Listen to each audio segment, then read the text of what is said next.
Run for humanity উত্তরায় পিনাকলের আয়োজনে marathon দৌড়।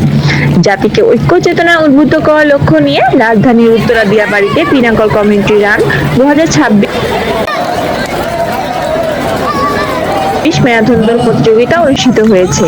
সোমবার সকাল 6টায় পিনাকল স্পোর্টস অ্যাসোসিয়েশনের আয়োজনে বর্ণাঢ্য আয়োজনের মধ্য দিয়ে এই ম্যারাথন প্রতিযোগিতা অনুষ্ঠিত হয়।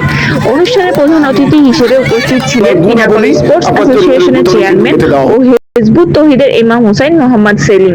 প্রধান অতিথি তার বক্তব্যে খেলাধুলার গুরুত্ব তুলে ধরে বলেন, সুস্থ দেহ ও সুন্দর মন গঠনে শরীরচর্চার কোনো বিকল্প নেই। সভা করবো, সমাবেশ করবো, অন্যদের মতো আমাকে এখন অধিকার দিতে হবে। এটা আমার ন্যায়সঙ্গত অধিকার, এটা আমার মানবাধিকার। আপনারা তো হাঁ ভোটের পক্ষে, আপনারা হাঁ ভোটের মানে জুলাই সনদ সংবিধানে অন্তর্ভুক্ত হবে কিনা 4 কোটি ভোটার এনেছেন। আমি চ্যালেঞ্জ দেব, আমাকে সাধারণ জনগণের কাছে যেতে দিন। আমি কমপক্ষে 10 কোটি মানুষের ম্যান্ডেট নিয়ে আসবো। উগ্রবাদ, অপরাজনীতি, মাদক ও যুব সমাজকে রক্ষা করতে এ ধরনের আয়োজন নিয়মিত হওয়া প্রয়োজন। সোমবার কুয়াশাচ্ছন্ন ভোর উপেক্ষা করে 5টা হতেই উত্তরা দিয়াবাড়ির প্রশস্ত রাস্তায় জড়ো হন হাজারো ক্রীড়াপ্রেমী।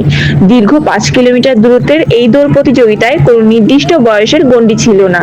নারী পুরুষ নির্বিশেষে ছোট শিশু থেকে শুরু করে বয়োজ্যেষ্ঠ সব বয়সের হাজারো মানুষ অত্যন্ত উৎসাহ ও উদ্দীপনার সঙ্গে এই দৌড়ে অংশগ্রহণ করেন।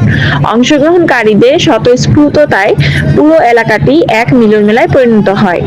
পিনাকল স্পোর্টস অ্যাসোসিয়েশনের সাধারণ সম্পাদক রিয়াল তালুকদারের সভাপতিত্বে অনুষ্ঠানে বিশেষ অতিথি হিসেবে উপস্থিত ছিলেন পিনাকল স্পোর্টস অ্যাসোসিয়েশনের উপদেষ্টা খাদিজা খাতুন, দৈনিক দেশপত্রের সম্পাদক রুফায়দা পন্নী।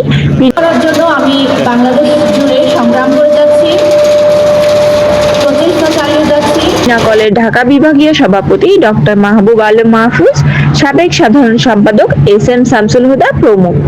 5 কিলোমিটার দীর্ঘ এই ম্যারাথন শেষে বিজয়ীদের মাঝে পুরস্কার বিতরণ করেন অতিথিরা।